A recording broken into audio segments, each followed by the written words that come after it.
Rightio. All right, so we're going to be talking about how to use online video to grow your business website. So for those that don't know who I am, I thought I would just quickly throw a slide in to explain who I am. Some of you do know who I am and others don't. I've been online since 1995 when browsers were pretty much text only at that point, and just a bit of graphics, the old Netscape. I own a company called WebSmart Central Proprietary Limited, and that's my software company. I've had that since 2005, and I have what I term my offline biz, which is called Netrospect, which is my web hosting and web marketing company. That's about as offline as I get. That's my bricks and mortar company. To date, I have 4 software products, and that's in the internet marketing niche. It doesn't really mean, those products there probably don't mean so much to the everyday person because they're not for just the average person. These are for people who own websites and sell stuff online. So I've got ScriptSmart, Affiliate Page Pro, Backup Smart, and an online piece of software there, Reputation Smart, which is a reputation management tool. I've got information products in other non-internet marketing niches, and they're just your general run-of-the-mill information products that you'd see out there. I've also got an iPhone app that actual friend of Nigel's created for me, and that's also in a non-internet marketing niche. That one's in a health. That one's actually in a health niche. That one there. So just before I get started, because I know some of you but not all of you, does anyone here run an offline business that has a website? Oh, that's good, excellent. Do you use video on it yet? Yes? Yep? No? Okay, well you can after tonight. That's what I want to get. I want to get you there. So as far as I'm concerned, video I believe is mandatory for all websites these days. It's an ultimate medium because having websites is about building trust, and the websites that I have, the way I build trust quickly is to use video. That might be either full motion video of me in front of the camera, or it might be a screen capture video with me explaining something to someone and using a set of slides, like what I'm doing here. Bandwidth now allows online video. It's commonplace. We all know that. We've all got good internet connections these days, apart from what we've got in this room tonight. YouTube, we all know about YouTube and the proliferation of videos and how YouTube is basically the king of all online videos. And I want you to keep that point in mind for later on in the talk. I firmly believe that every single business can use video to enhance their website. It doesn't necessarily have to be full motion. You don't need to get in front of a camera if you really don't want to. But using video is the quickest way to build trust and break down people's inhibitions to do business with you. So if you've got video there, you can quickly build that trust and get your point across in different modalities. So you've got your visual, you've got your auditory, and of course if you've got slides, you can also enhance full motion video with text as well. So you hit them with all the senses all at once. So as I said, 2 types of video, full motion and the screen capture type. So full motion video, this is the equipment. I thought I'd just show you a quick rundown of the equipment that I use for the different types of videos that I do. And really all you need, it doesn't need to be expensive. It can be. Obviously you can buy top of line everything and spend an awful lot of money, but you don't need to. So I'll show you what I do. I have a couple of different devices. I've got a high definition, a Handycam and a flip camera, plus the new iPhone 4, plus some of the other HTCs, and the new phones actually do high definition as well. But this is the camera here that gets me out of trouble, and this is the one that I use pretty much on a daily basis for businesses anyway. And it's just simply a little flip camera. I got this one from Aldi, the Aldi supermarket. It's about $200. And I like it because it has the flip out viewfinder, so I can be standing in front of it with a client and I can keep a track of what I'm doing by the viewfinder. A lot of the flip cameras, the Flip HD Minnow and some of the other ones, they don't have the fly-out viewfinder. So the screen's at the back and you're at the front and you can't see whether you're in frame. So very, very handy little tool, and that's a high definition camera, believe it or not. Going down the chain, this is one of my just normal standard cameras, and everyone's got these little cameras these days that can take video. Some of them are just standard definition. This is just a straight standard definition video on this, but it does still do a good job, and I used this one for about 2 years before I got this one here. Of course, it's not widescreen, high definition quality, but it's definitely something that you can use to get full motion video quickly onto your website. And I dare say that you probably all own a camera that has some form of being able to plug it in. I've actually got my tripod over there with an old Handycam up on the top that I'm recording with tonight. And that tripod there cost me, I think it was $30, $40. It's not a fantastic tripod, but it keeps the camera still.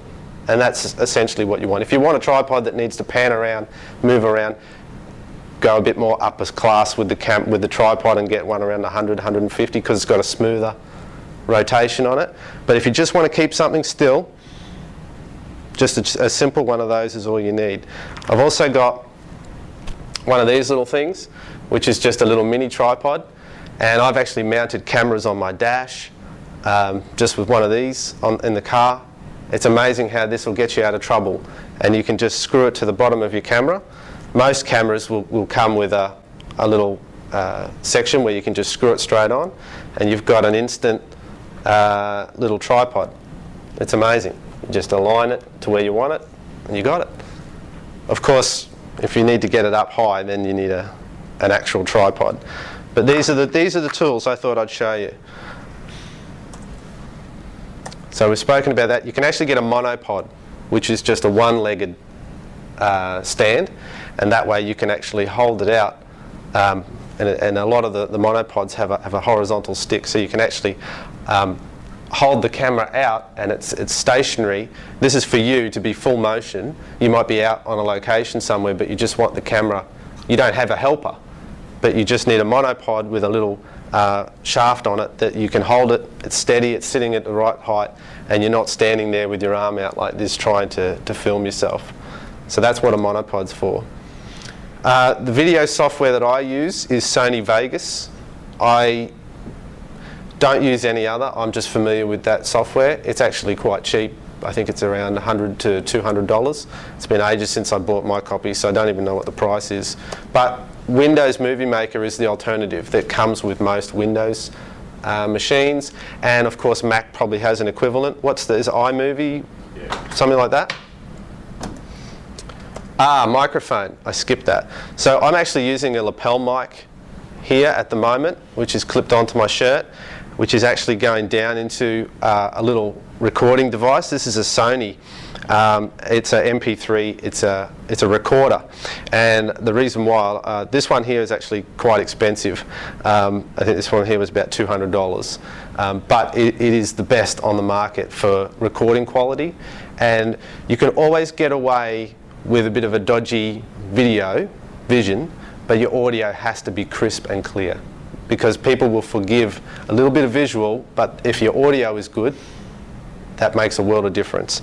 So recording this, I get excellent quality straight through the mic, straight down into this little device that I just keep in my pocket. And I've actually got 2 mics and a little adapter here for when I'm interviewing. So that way each of us can have a lapel mic on, goes straight into a proper recording device, and the beautiful part about it is that it has a little flip-out USB that just pops out of the bottom, and I can just plug it straight into the machine when I'm done, and I've got the file as an MP3 file straight off, and it's the highest resolution too, which is why I like it.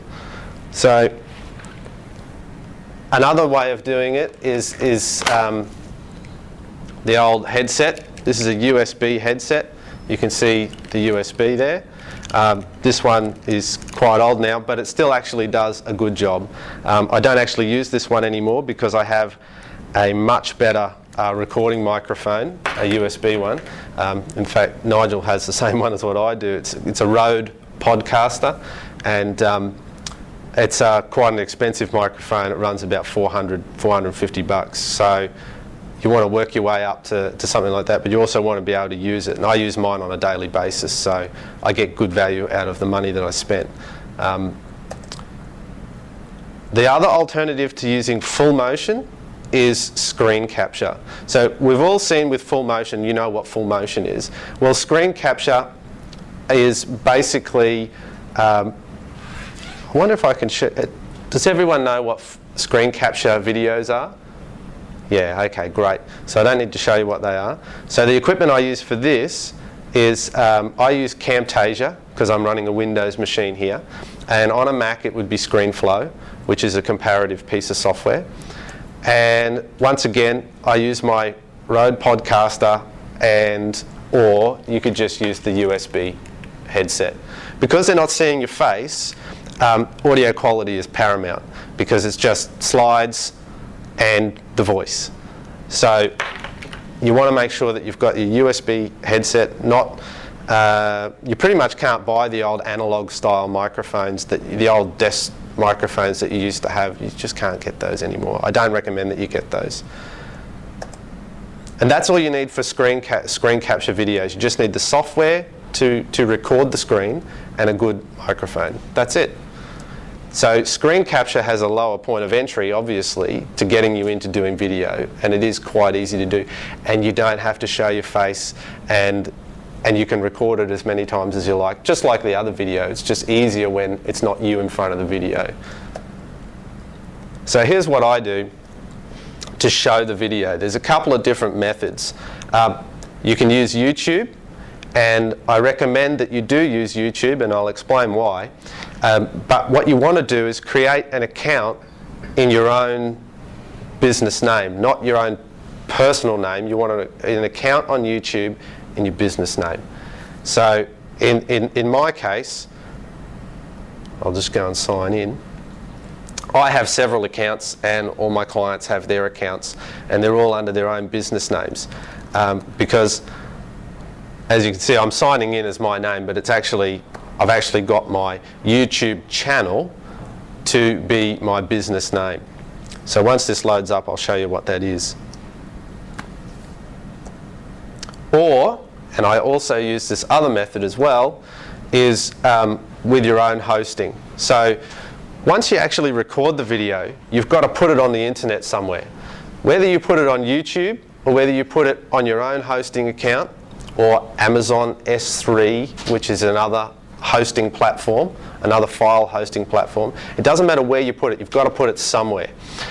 For generic videos, I always use YouTube. For specific videos that I'm sending to clients that I don't want them to be on YouTube, mainly because as far as YouTube's concerned, it's free. And when I'm sending stuff out to clients that I'm trying to capture, might be $1,000, $1,500 a month client, I don't want to send them a video that's sitting on YouTube. I want them to come to my site, and I don't want to see the YouTube player or any related videos or any of that other stuff that's on there. I just want to show them the nice video, exactly what I want to show them on my site. So there's pros and cons for using YouTube, and there's pros and cons for using your own hosting, and you've got to decide what it is you're actually doing, and what sort of interpretation that the person who's viewing it might have of you in watching that video. What I will say is that for most businesses, when you're doing business video, you just want to put something on the home page, you want to put something on your about page, you want to put something on your blog, you want to do that sort of thing. YouTube is perfect for that.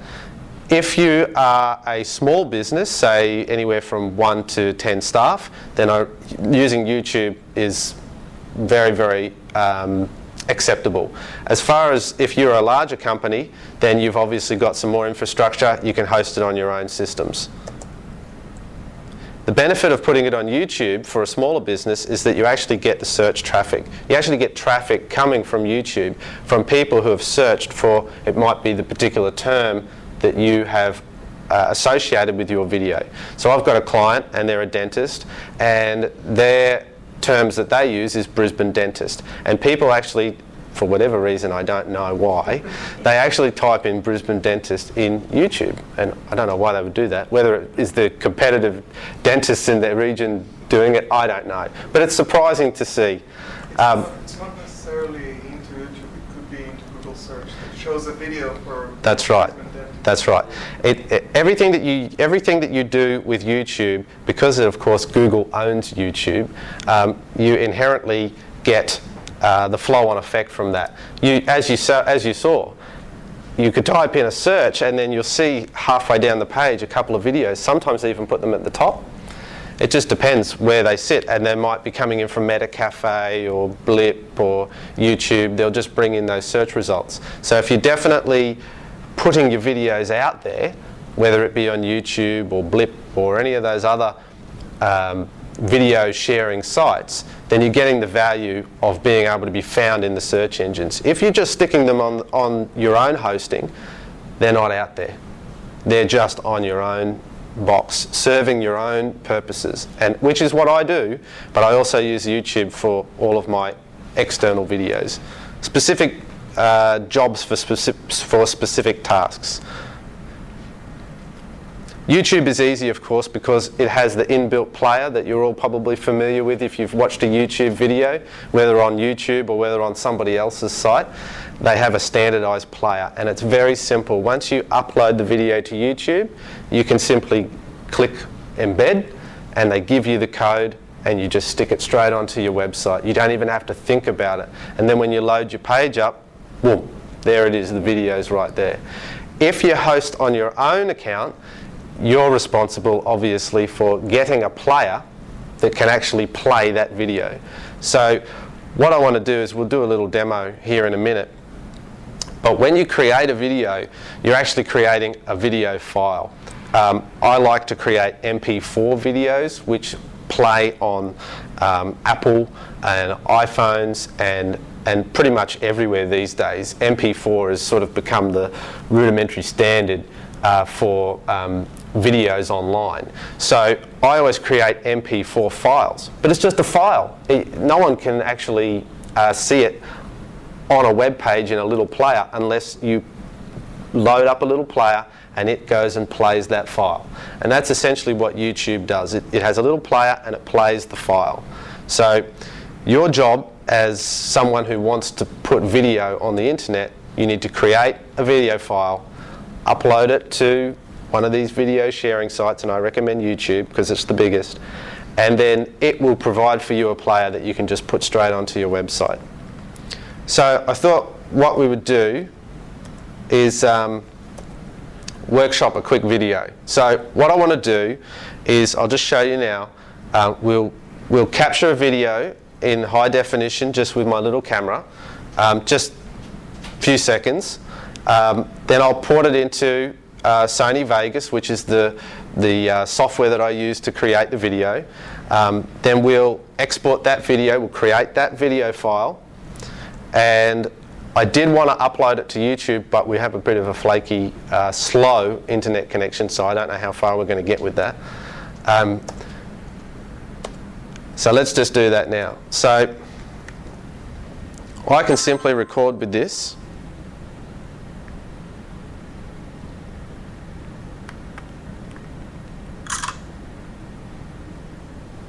So I can just sort of set it up, fix the hair.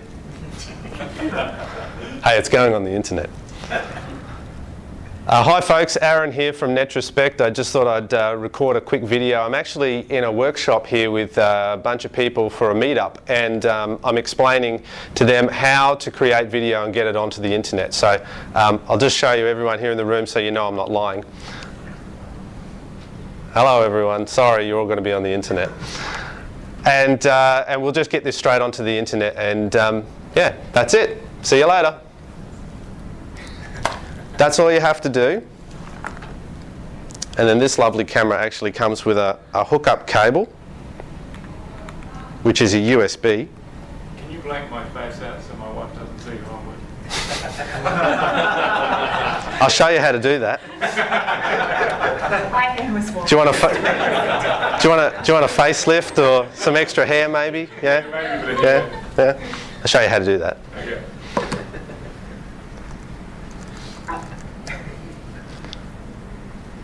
Yeah, so once you've got it, once you've got the actual product itself, which is very simple to do, and you may need to obviously do more than one take if you're uncomfortable with it. And I've been doing video for a while, so I'm quite comfortable with it. And I actually have a couple of different online TV shows, and Nigel's been on one of them, which I have, which is a video show on reviewing beer. So you'd be surprised how many hits I get on that one. It's mostly so I can taste beer, and I have an excuse of buying different beers all the time. Okay, so we'll just dump it somewhere so I know where it is.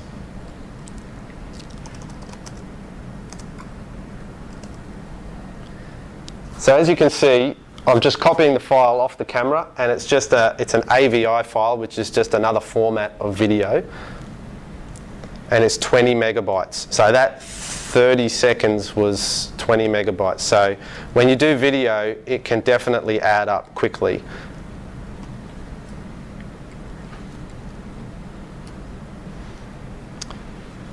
So this is Sony Vegas, and it's a very simple tool. It won't take me long to run it through with you. Are you interested in seeing this? Yes. Okay. Okay, so we need to get the files in here. The screen has shrunk on me. I usually have, I've got a really big monitor at home, and it's usually I can see a lot more information on here. One of these import.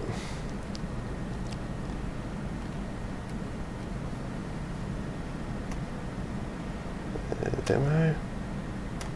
So we'll grab the video, bring it down into the timeline, and the audio quality from these little devices, terrible, absolutely terrible. And that's why I like to use an independent audio device, which is why I use this microphone, because I can guarantee I'm going to get top quality sound out of it. Because these things here, it's only got a crappy little microphone on the top, and most handycams, the audio quality is terrible. Some handycams will give you the ability to plug a microphone into it, which is great if you can find a video camera that has a microphone jack in it. They are few and far between. So what we'll do is we'll just use the audio that came in through that system. Sort of set it up. Fix the hair. Hey, it's going on. Hi folks, Aaron here from Net. So it's still got audio. It's not fantastic. I'm actually in a workshop here with a bunch of people for a meetup, and I'm explaining to them how to create video and get it onto the internet. So all we have to do to dress this up is it's got all the tools built in. So I can fade in the sound, I can fade in the video, I can add text over the top, I can blur people out if they don't want to be on the video.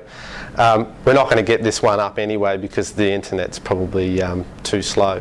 But adding bits and pieces to it is very easy because there's a whole bunch of media generators here that do a lot of the work for you.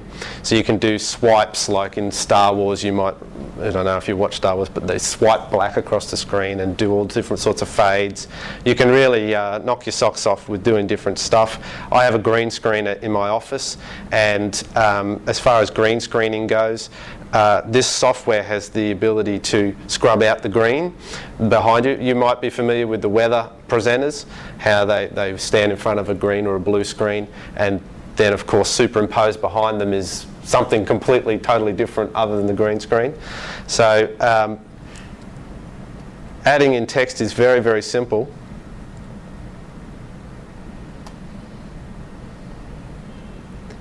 If you want to write something, you simply add it in.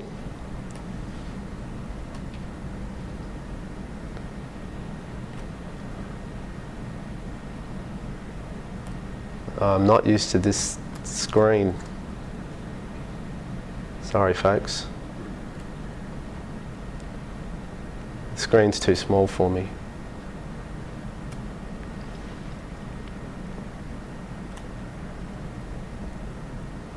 And I'm not used to using the laptop mouse.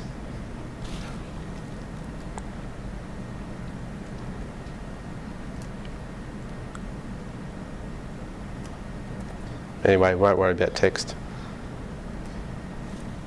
So you can see it fading in. Sort of set it up. And I might just nibble a bit off the front.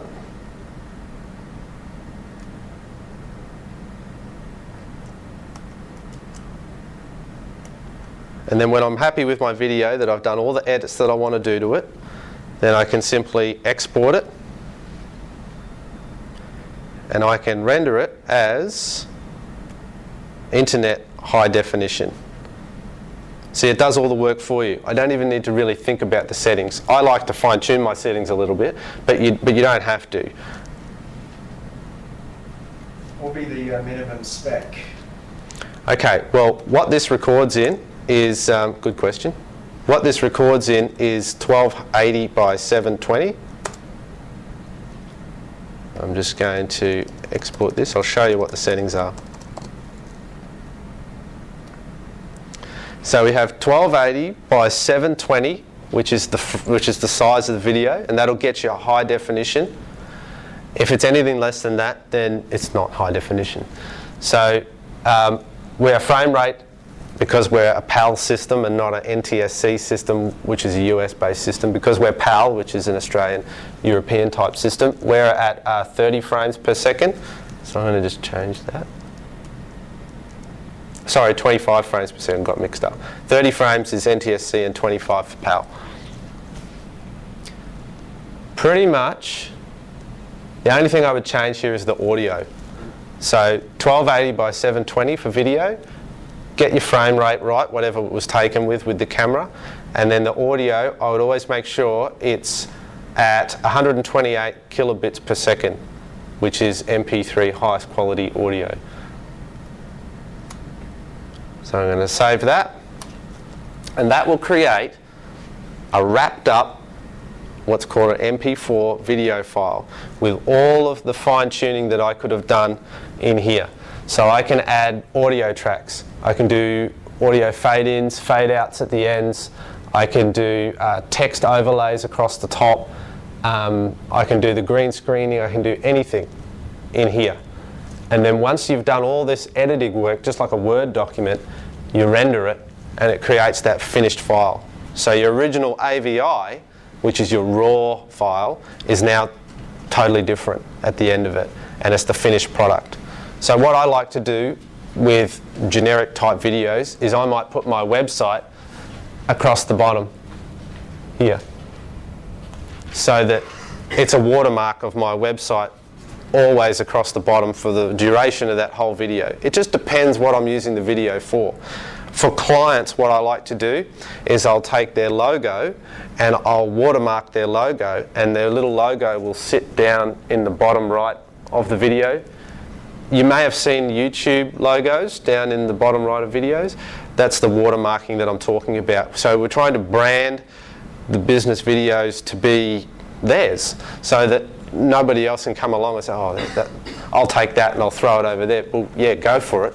It's already got my URL across the bottom, and it's also got a watermark on it. It's clearly mine. It's not yours. So it's just those little things about just getting the awareness out there. So while that's doing its rendering, obviously longer videos take a lot longer. Now that I've logged in, you can see that my account is actually called Netrospect, which is one of my companies. So in here, I can upload, and I'll just show you my videos. YouTube used to have a 10-minute limit to its videos. So now it's been raised to 15. And if you produce enough videos on YouTube, they'll actually waive that, and then you can actually put even longer videos onto YouTube. So currently in my account, I've got 43 videos in my account, and I think they've just waived the 15-minute limit for me, so I can now put on longer videos. Not that I've ever done a video that's longer, for YouTube anyway, that's longer than 10 minutes. I've just always tried to stick anywhere between the 5 and 10 minutes because people's attention does wane. But at the same time, for a project such as this, I can take that video up there, which will end up being however long I've been speaking for, 30, 40 minutes, and I'll just encode that, create the MP4, and I'll push the whole lot up to YouTube, and then we can all watch it, and of course other people who weren't able to be here tonight can also watch it. And I'll just put that straight onto YouTube, and I won't have to cut it into segments. But I've only got that far because I've got the 43 videos on there, and they've raised it to 15 minutes. So the way that I try to take care of my videos on YouTube is to simply, here's a video here that I did for my clients for the Christmas in 2010, just passed. And I did up a little video, and I put it up onto YouTube, and then I put it on my company, my business blog. So that way I'm able to share videos with my clients without me having to worry about hosting it on my own system, but it builds out my YouTube presence as well. So I have a presence on YouTube, I want to try and build that out, and as a business that's what you want to try and do. And so this was a prime candidate where, okay, I've got a nice little video, I could put it just straight onto my own site, but no, I'll put it on YouTube.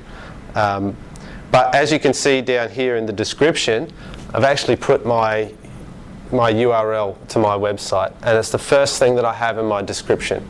And that's something important because that's what gives people the ability to come back to your website if they're viewing it on YouTube or on somebody else's page if it's been embedded on the internet. Does that count as a backlink as well?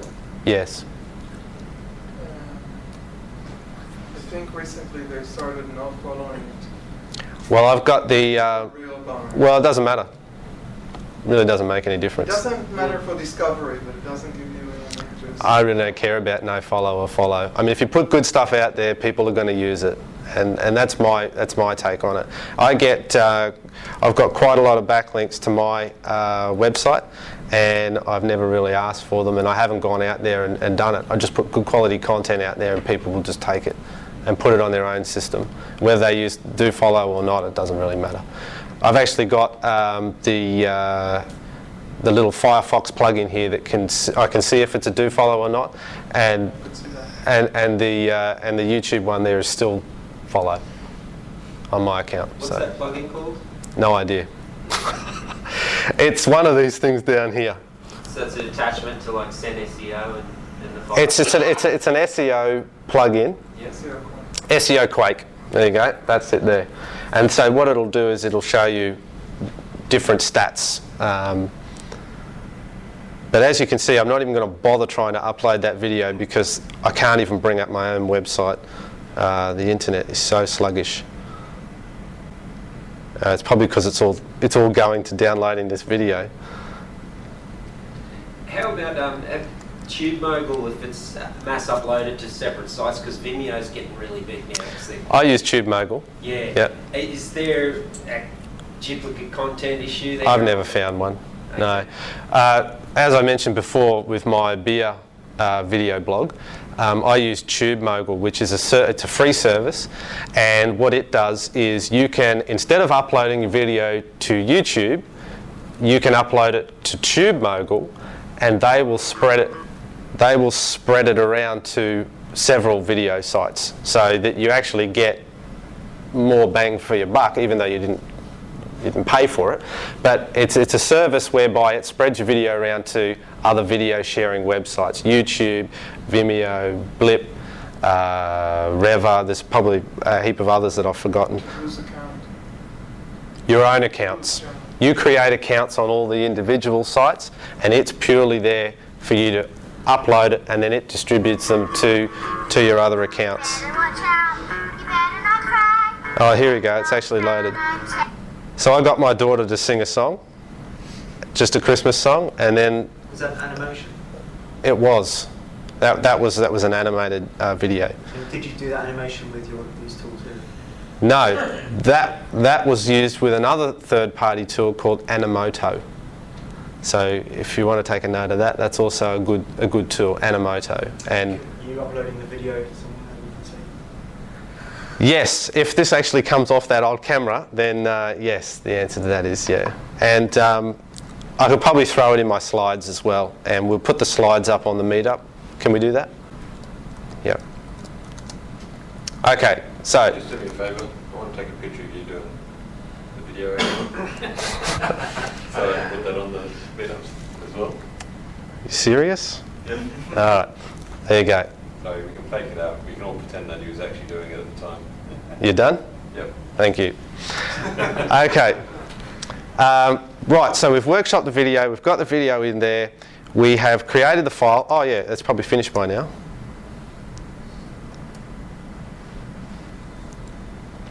So here's the finished product. It's an MP4 file. It's a bit bigger than the original, and that's because we added in some effects to it. Sort of set it up. Fix the hair. Hey, it's going on. So as you can see, it's quite big compared to what it was originally, and that's because it's at 1280 by 720. And I've squashed it down to fit into this screen here. How to create video and get it onto the internet. So, it's a bit yellow up there, but it actually looks quite good on the laptop here. Hello everyone, sorry you're all going to be on the internet. And that was quick enough to not even have to blur anybody out. Yeah, that's it. See you later. So all I would simply do there is I'd grab that file and I would upload it to YouTube, and here's the big upload button right up there. You just click upload and you can just simply point browse and grab it off your hard drive, and then you make sure in your description you put your URL first in your description, and then give it a little description as to what it is, and make sure your keywords that you're after is in your title, the subject line of that video that you put into YouTube. And that's pretty much it. Once you've actually got a video on YouTube, say for instance this one, this is another software product that hasn't hit the market yet that I'm currently working on. It's for Google local places, and this one's had 615 views, this one here. But embedding it is very, very simple. Down here at the bottom of the video, once you've uploaded it, there's this embed here, and I can simply click that button there. If I could, if we had a better internet connection. Yeah, it hasn't finished loading the page yet. So we'll let that load. So there it is there. That little piece of code, I don't know if you're familiar with it. Let me show you this new beta software that Just pause that. That little piece of code there is all you need to do is you copy that and then you paste that onto your website. How you do that is up to you. I use WordPress for a lot of my sites. If you, I don't know how you might be doing it, but it's simple. Once you've got the code, you can paste it into your own code and it will just display nicely in the YouTube player on your website. You can choose different sizes down here, depending on what sort of, because we uploaded it in high definition, we have the ability to size it any way we want. If you upload a small video to YouTube, small as in small resolution, the old style 320, which is a lot smaller than 1280, you've got nowhere to go. But if you upload in the highest quality possible, you can always pull it back and show a smaller one. And you can even do a custom width. I've done ones that are 100 pixels wide, so they're very small on the screen. Similar, just a bit bigger than, might be a bit bigger than this here, but just enough to get the point across. It might be a testimonial video or something like that. I just wanted to just show it on the screen, and I could put a few on there without having to take up a huge amount of real estate. Is there a file size limit that YouTube lets you go up to? I think it was a gig.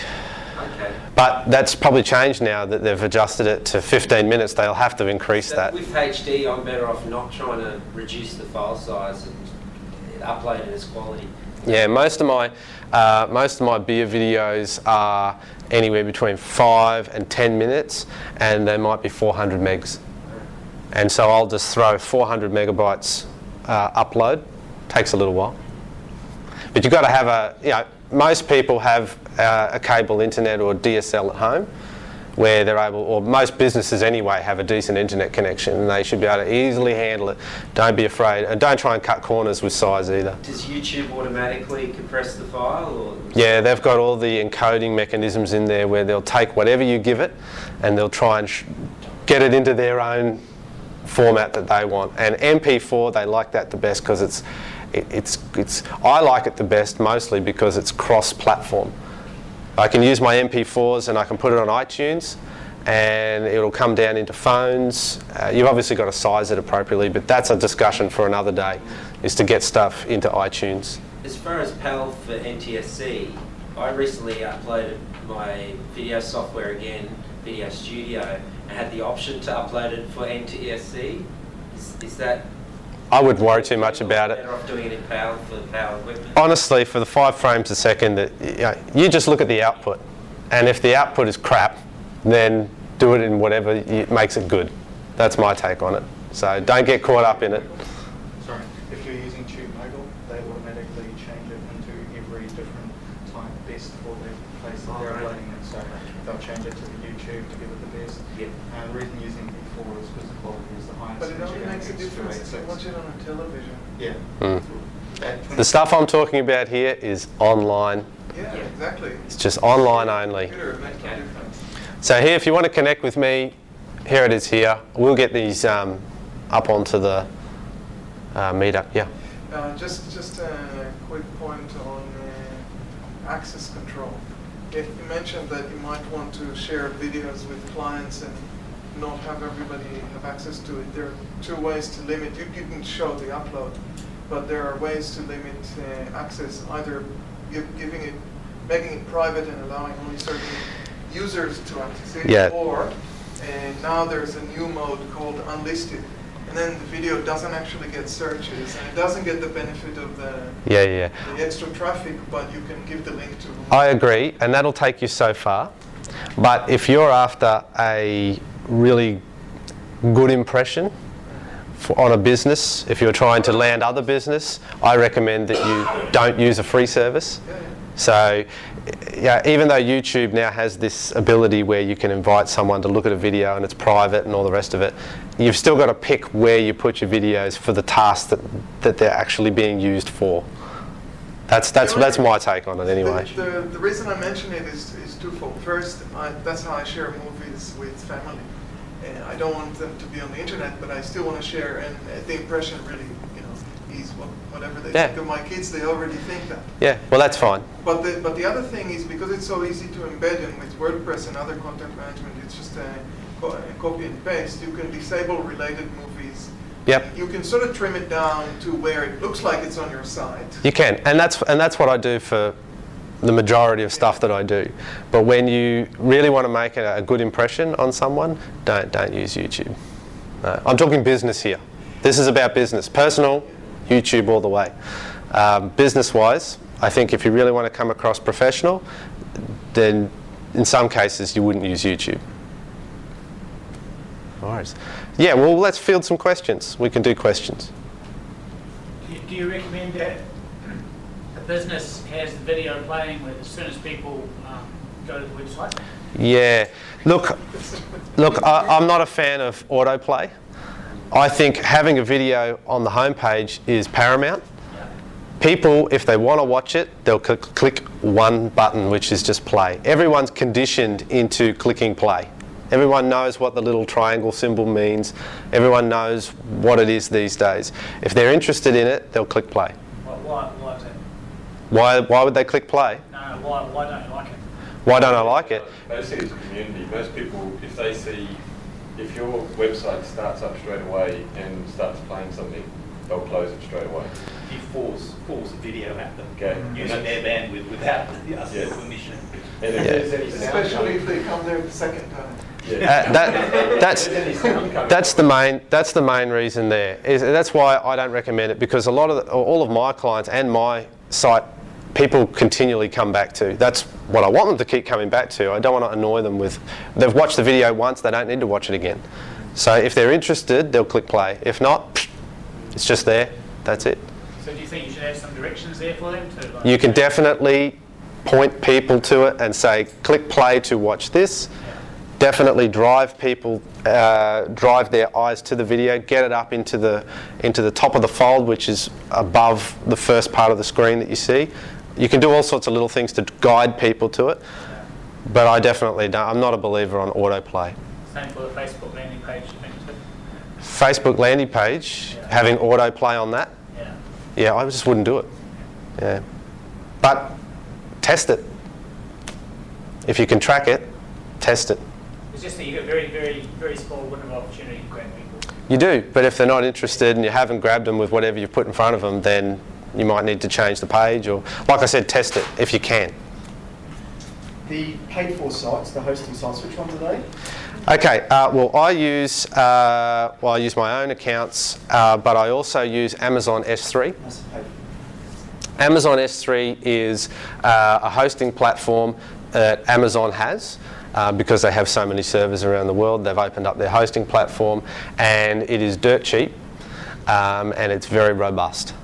And I actually I put it on Amazon S3, and they've also got a content syndication network where I can put my video on an American server, but it can be streamed from the Asia Pacific region so that it's a lot quicker.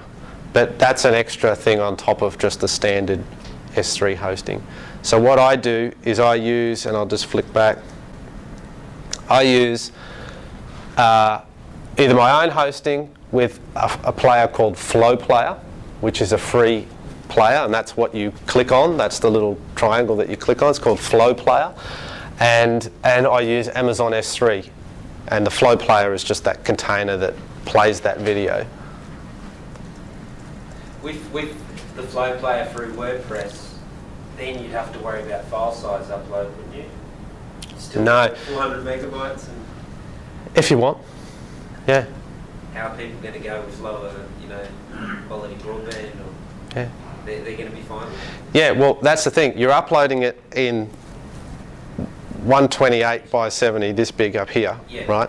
And so what I like to do is I'll always have a smaller file size, which is what you were getting at before, isn't it? Yeah. Yeah. Would I reduce that down before I upload? See, this is the thing. When you're on YouTube there and you saw you could change the different sizes and you saw the smaller sizes, they've actually encoded multiple different sizes of that video.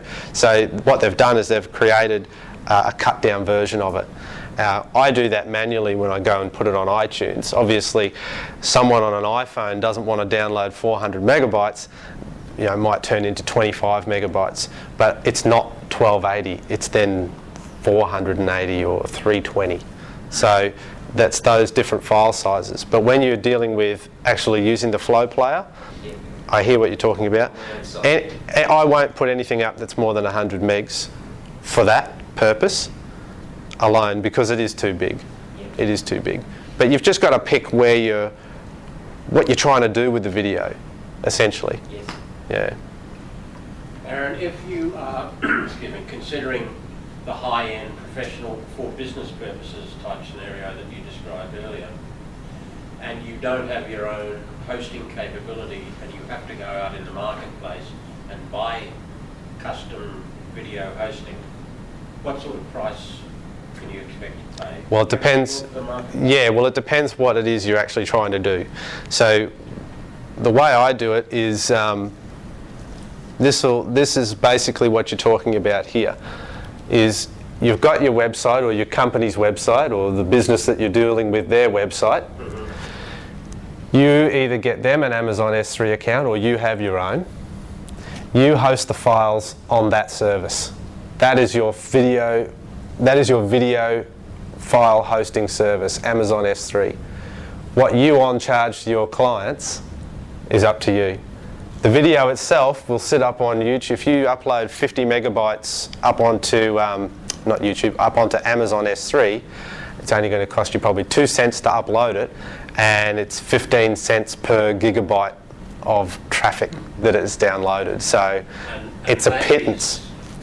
And that's going to play the video at the quality you created it. It's just a file hosting service. No dumbing down into No. melted sugar type. No, it's whatever it's just a file hosting service. You're talking about video file. There are companies that what they do is they wrap up Amazon S3 and they have a player interface that goes in the front. I don't necessarily like that method. I like to put the stuff on S3 myself, and I'll run it through my own player, which is Flow Player, or any video player that you might like.